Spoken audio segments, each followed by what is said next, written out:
Welcome to the Navodaya edu world.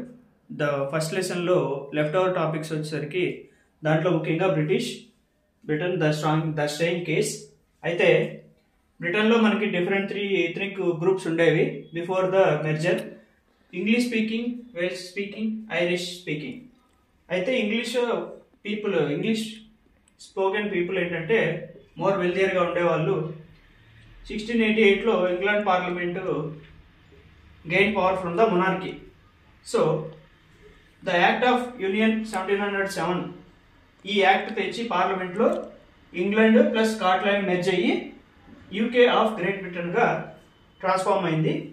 అయితే Ireland అంతకుముందు Catholics versus ప్రొటెస్టెంట్స్గా విడిపోయింది.